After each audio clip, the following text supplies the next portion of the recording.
Sophie Pearson, c'est ça? Oui, c'est ça. Que j'ai invité, c'est par l'internet, je crois qu'on s'est Oui, rencontrés. on s'est rencontrés par le message internet. D'accord. Et puis, je croyais que j'ai invité son mari, mais c'est elle qui est l'invitée, donc on va l'interviewer. Je crois qu'il y aura quelque chose de très intéressant parce qu'elle est dans la mode et on a notre prochain guest qui est photographe de mode, donc ça va faire une très bonne combinaison. Donc Sophie, très bienvenue au programme franco-américain. Merci beaucoup, Aline. Est-ce que ça fait longtemps que tu es aux États-Unis? J'ai vécu 3 ans à New York. Je suis ensuite rentrée en France et puis je me suis mariée, donc ce qui m'a amenée ici dans la baie, que je ne connaissais pas du tout. D'accord. Donc je viens d'arriver. Non, j'ai rencontré mon mari à New York. Ah d'accord. Et on a entretenu une long distance relationship. Par l'internet? Et puis, ça a aidé beaucoup. D'accord. Et puis, donc après, on a décidé de se marier et je viens d'arriver dans la baie. Voilà. Est-ce que c'est vrai que l'internet facilite de tomber amoureux? Tout à fait. Je crois que ce qui fait le charme de l'Internet, c'est qu'on envoie le message, on ne sait pas à quel moment la personne va le recevoir. Et puis tout d'un coup, on est très surpris, on reçoit la réponse des fois instantanément, des fois beaucoup plus longtemps, beaucoup plus tard. Mais on se sent tout à fait en relation avec la personne qu'on aime. Et je pense que c'est un très très beau moyen de s'envoyer des mots d'amour, je crois. D'accord, et de connecter. Ouais. Est-ce que vous êtes connu, vous envoyez aussi des photos par Internet des fois, non? Je n'ai pas fait ça parce que je n'avais pas de scanner. Mais aussi, il te connaissait déjà? Ah, mais il me connaissait, oui, bien sûr. On s'était rencontrés à New York et puis on a commencé à faire un internet dating et puis après on s'est revus à New York et je suis rentrée en France pour des raisons professionnelles puisque j'étais avocat à l'époque et donc je devais exercer ma profession en France. J'étais avocate style français, c'est ça? J'étais avocat en France, je suis venue à New York pour passer un master de droit à NYU. Et donc c'est pendant cette période que j'ai rencontré Franck. J'avais commencé un stage puisque quand on finit les études aux États-Unis, on a la possibilité de faire un stage. Et j'ai fait donc un stage à Wall Street dans cet univers. Est-ce qu'en France, on doit passer le bar? Oui, tout à fait. C'est la même chose. C'est un examen aussi très difficile et donc on a après 2 ans de travail, on est comme apprenti avocat, on a 2 ans chez un employeur. C'est le même style qu'ici alors? Ici, dès qu'on a le bar, on peut exercer tout seul. Donc il y a une petite différence au niveau de la liberté qu'on a d'exercer. En France, il faut encore 2 ans. Voilà, on passe le bar et ensuite on travaille pour un patron pendant 2 ans avant d'être libre d'ouvrir son propre cabinet. D'accord. Et est-ce que le bar, c'est le même style? C'est très difficile en France aussi, c'est très sélectif, il y a une épreuve écrite et des épreuves orales. Et donc ici, le bar aussi est très sélectif, il y a vraiment un numerus clausus qui est fait au travers de l'examen écrit. D'accord, d'accord. Donc c'est un peu le même style, mais il y a des règles différentes, c'est ça? Oui, il y a une partie orale en France. Je crois qu'en Californie aussi, il y a une partie orale. Oui, il y a la partie mais moi, j'étais dans l'État de New York et tout se passait par écrit. Donc tu as le bar américain?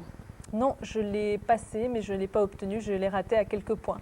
D'accord, voilà. Donc tu peux le passer en Californie? Oui, bien sûr, j'ai un master.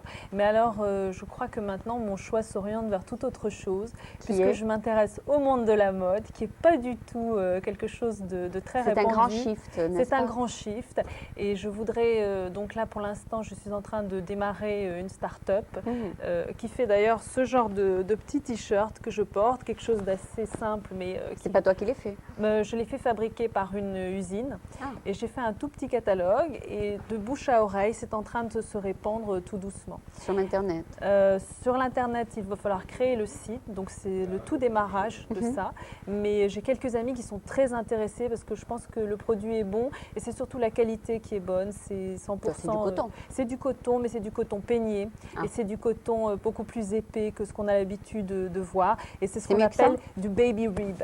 Alors je ne sais pas si c'est mieux, il faudrait que je touche. D'accord. Mais voilà, alors je ne suis pas restée donc inactive puisque je recherche aussi d'autre part un emploi dans le monde de la mode qui n'est pas très développé ici mais qui j'espère va démarrer et que les gens auront une certaine conscience de leur extérieur vestimentaire. Je crois que c'est ça qui influence notre humeur de la journée. C'est la façon qu'on a de s'habiller, de se présenter à l'autre. C'est une politesse, mais c'est aussi un cadeau qu'on se fait à soi-même, Oui. de porter quelque chose d'agréable, qui est doux. Alors par exemple, ça c'est un t-shirt très doux. Je trouve que la matière est très agréable, Ah bon? très confortable.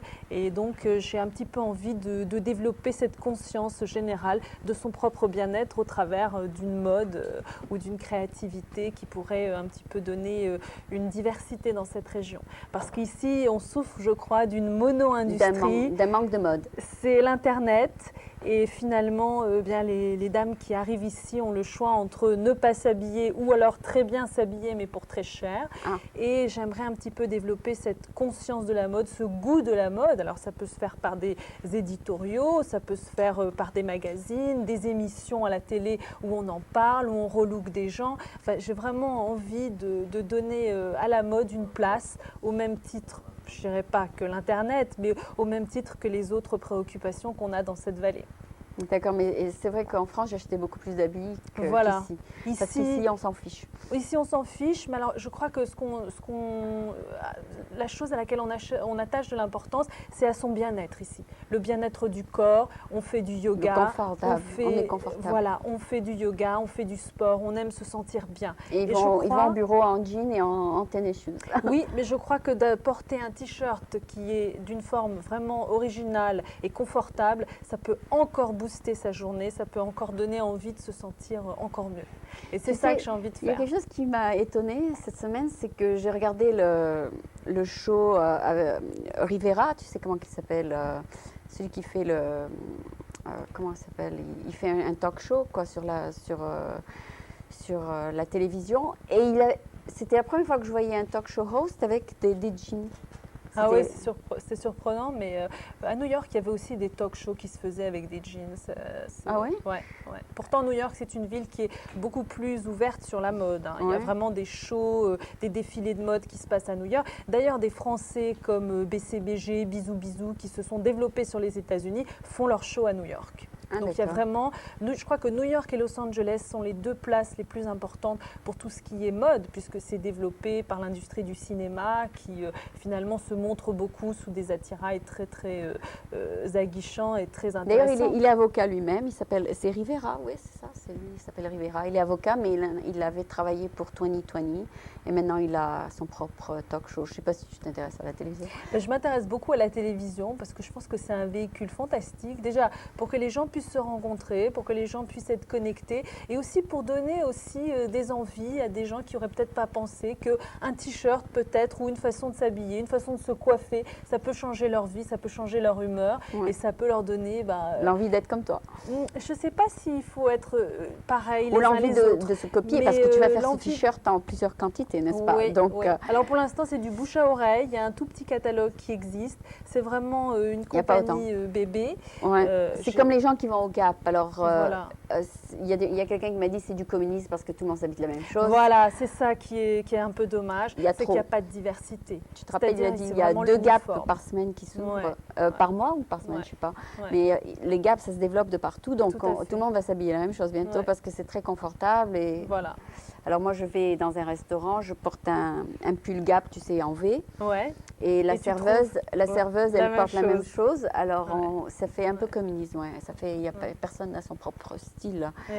Et donc c'est aussi bien de limiter la quantité des affaires qu'on produit. Parce que si tu en produis trop, donc tout le monde ressemble. Je suis tout à fait d'accord. C'est pour ça que ça démarre vraiment tout doucement. C'est vraiment la bébé start-up et aussi la raison pour laquelle je cherche un travail à côté qui soit lié à la mode pour pouvoir nourrir ce bébé qui est en train peut-être de grandir. Je ne sais pas comment les gens vont le recevoir, mais en tout cas pour l'instant, tous les gens qui ont vu le t-shirt, qui l'ont même essayé, l'ont trouvé vraiment sympa, se sont bien sentis dedans et ont eu envie de le proposer à leurs amis. Alors est-ce que ça va faire comme les tupperwares, tu vois, ou ces réunions tupperwares où ça se développe. En plus, je n'ai pas du tout envie de faire un produit cher parce que je trouve que les prix dans la vallée, c'est vraiment outrageous, comme on dit ici.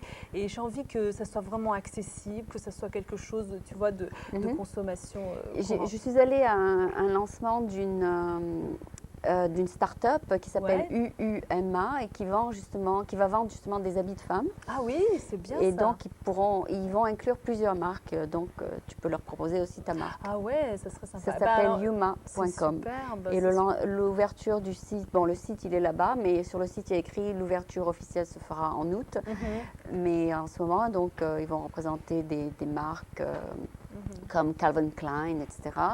Et ils nous ont donné des coupons pour avoir qu'on peut appliquer sur l'achat de vêtements de femmes, etc. Donc, c'est formidable. c'est aussi un groupe de femmes qui a commencé ça, ouais. Bah, je crois que les femmes, finalement, elles vont avoir fort à faire à peut-être changer le trend, c'est-à-dire en fait changer cette tendance où on n'en avait vraiment rien à faire de s'habiller. Et puis peut-être que maintenant, tout en restant dans un confort et puis en restant casual, comme on dit ici, eh ben, on va peut-être voir une petite diversité. En tout cas, c'est un peu ça que j'avais envie de faire. Mais je vais te dire quelque chose, c'est que moi, j'avais reçu le catalogue Victoria's Secret et j'ai commandé une robe et j'ai commandé un peignoir pour mettre quand on se lève et une chemise de nuit. Mais la robe, finalement, quand je l'ai mise sur moi, c'était pas exactement ce que je voulais. Donc, sur l'Internet, c'est la même chose. Alors, je me suis jurée de ne plus commander par catalogue. Et commander par Internet, ça doit être la même chose parce que tu n'y essayes pas. Des gens qui fabriquent donc ces t-shirts, enfin à qui chez qui je prends ces t-shirts, les relavent plusieurs fois. D'abord, c'est one size fit all pour la plupart. On peut faire small, medium et large, mais c'est one size fit all. Et ils les lavent plusieurs fois de façon à tester l'extensibilité et de façon à ce que ça soit vraiment bien coupé sur la personne. Je peux un petit peu ouvrir pour qu'on voit un petit peu comment c'est coupé. Mais avant de l'acheter, ce t-shirt, tu l'as essayé pour voir s'il te plaît. Je l'ai non seulement essayé, mais j'ai pris plusieurs échantillons et j'ai regardé vraiment comment il bougeait sur moi et je l'ai porté plusieurs fois. Donc, c'est pas toi qui l'as créé? Non, je ne l'ai pas créé, mais j'ai participé à sa sélection. D'accord. Et j'ai dit, voilà, moi je pense que ça peut marcher, ça c'est bon, etc. Et moi, j'ai fait ma propre sélection. C'est-à-dire qu'il y a certaines choses qui sont produites dans l'usine dans laquelle je me fournis, qui ne me plaisent pas du tout. Et je suis en train aussi de créer une marque qui s'appelle Sophie's Choice. Et c'est vraiment symbolique parce qu'en étant avocat et en switchant sur l'industrie… Mais personne n'a besoin de savoir que tu étais avocat. Oui, mais c'est aussi mon choix de tourner et de changer de carrière. Et c'est pour ça que la marque serait un peu symbolique. Mais comme tout ça est vraiment un embryon, c'est en train de se créer. Et surtout, on a besoin de tester le marché, c'est-à-dire de voir si vraiment il y a une demande. Pour l'instant, ça marche bien parce que les gens aiment le t-shirt, le trouvent bien et se sentent bien dedans. Mais il faut aussi pouvoir survivre en tant qu'entreprise. Et en tant qu'avocat, j'ai aidé beaucoup de startups à venir s'intégrer donc aux États-Unis. Et tu veux le faire toi-même.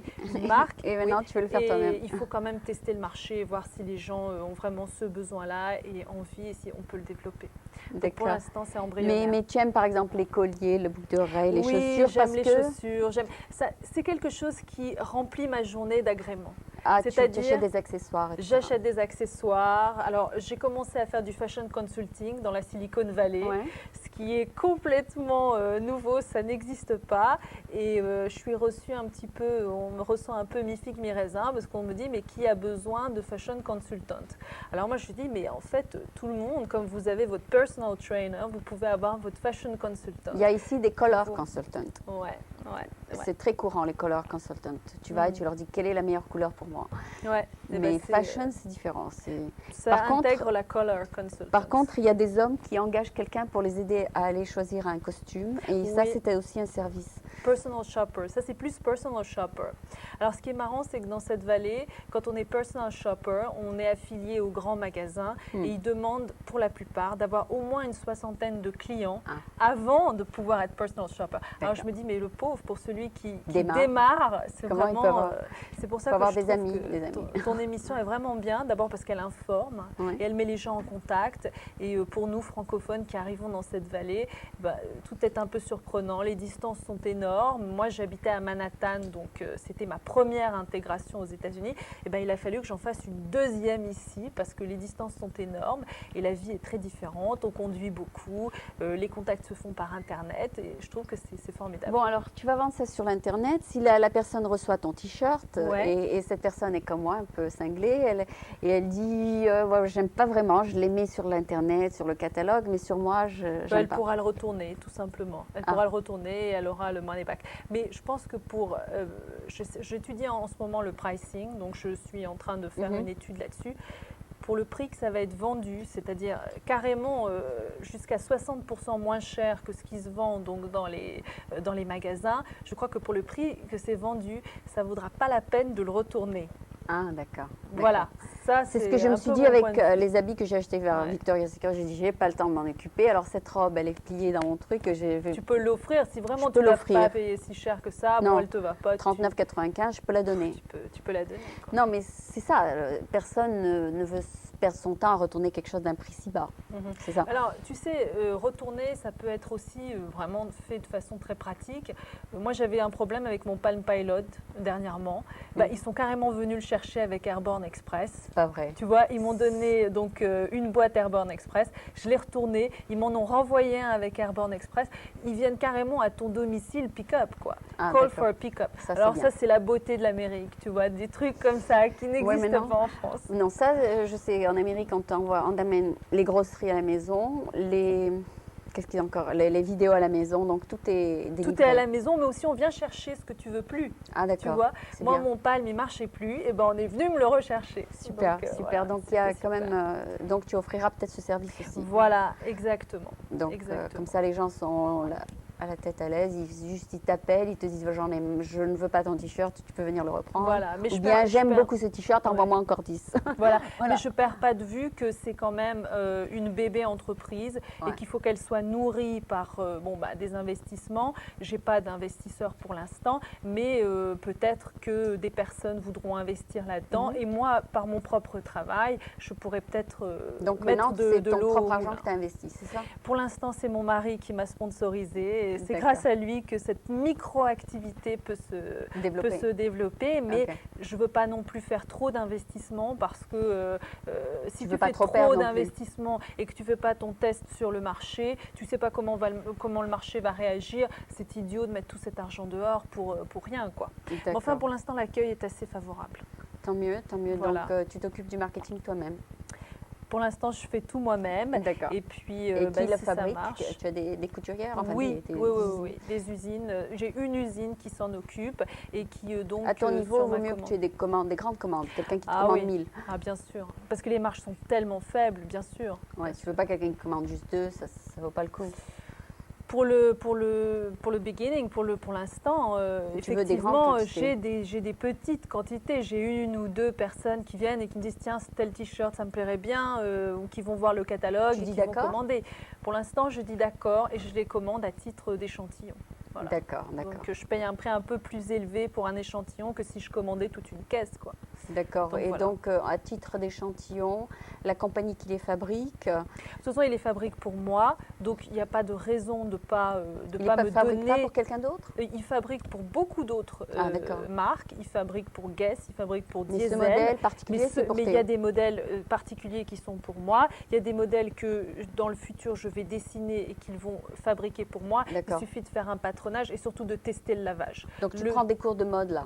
Non, dessin. Je dessine absolument on the top of my head, comme on dit ici. Tu n'as pas pris de cours? Et après, il faut rencontrer donc la fille qui fait les patrons, qui coupe les patrons. Et puis elle dit bon, oui, ça c'est faisable, ça c'est pas faisable. Et après, il faut tester. Alors au niveau du lavage, il lave entre 8 à 15 fois, je pense. Mais il y a des écoles où tu apprends à faire tout ça, tu vois, le dessin et la coupe. Bien sûr, mais moi j'ai été.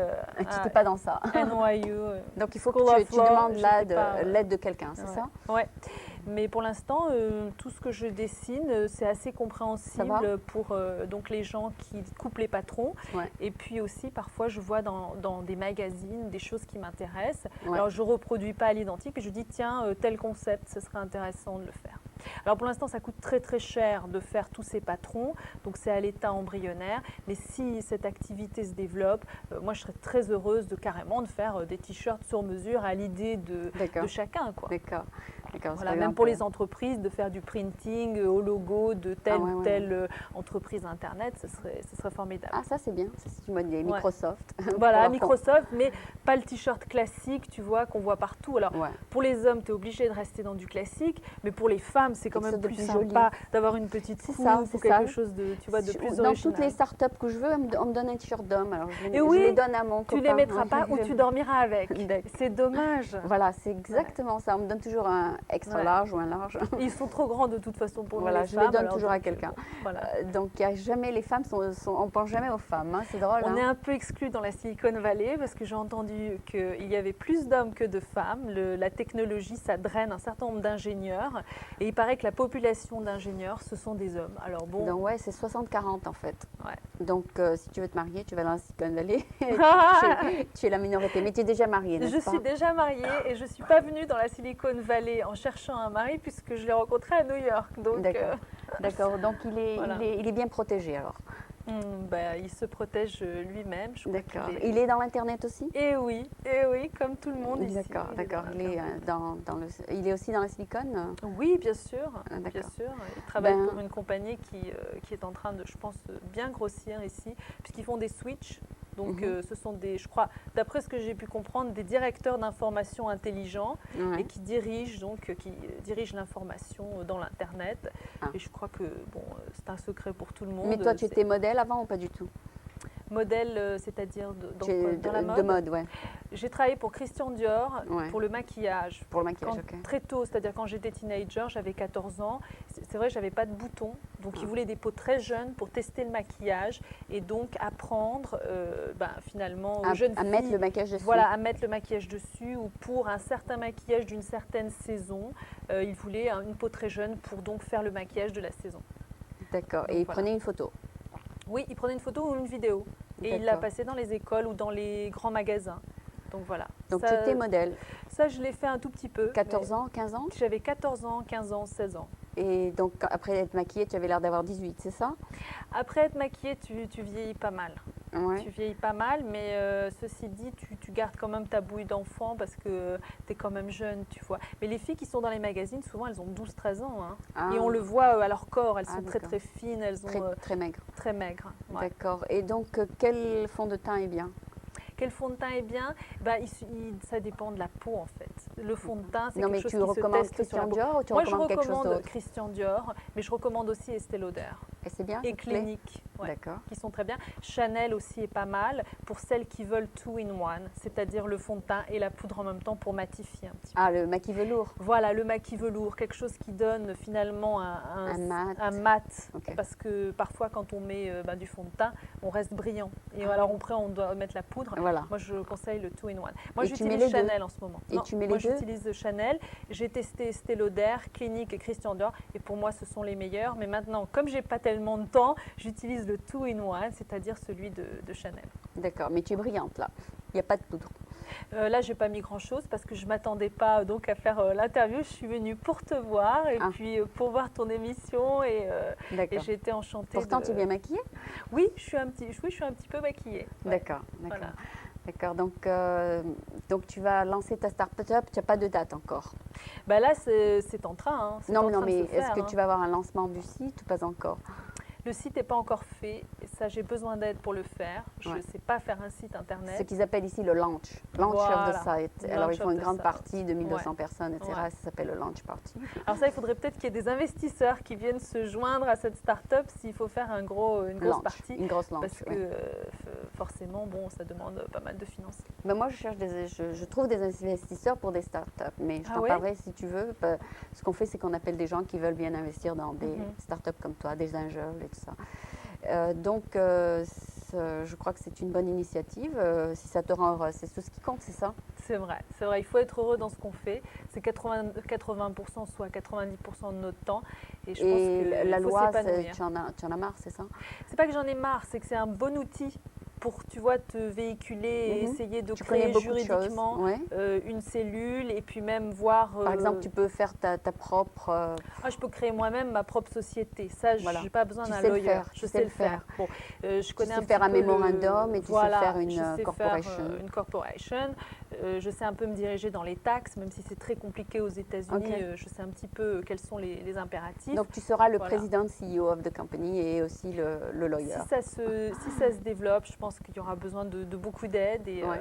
Moi, je serais ravie de partager cette activité. Je pense qu'on s'épanouit au contact des autres. D'accord. Je ne crois pas qu'en restant tout seul dans son coin, on puisse vraiment… Non, il faut des links et des il alliances. faut des lignes, des alliances. C'est pour ça que je trouve ton émission vraiment super, parce que Merci ça met en beaucoup. relation les gens et c'est un bel effort pour, Merci beaucoup. pour cette vallée. Ben oui, peut-être que je vais te contacter parce que j'ai fait un business plan pour French American TV qu'on a mis sur le site et maintenant je dois faire la formation de la corporation et tout ça. Donc je t'appellerai. Ah ben voilà, avec plaisir. D'accord. Donc c'était Sophie qui démarre une compagnie qui s'appelle Sophie's Choice. Voilà, c'est avec ça. apostrophe S, n'est-ce pas? Voilà, c'est ça. En 2 mots? Oui, en 2 mots. Sophie's Choice. Et donc elle va lancer sa ligne de vêtements.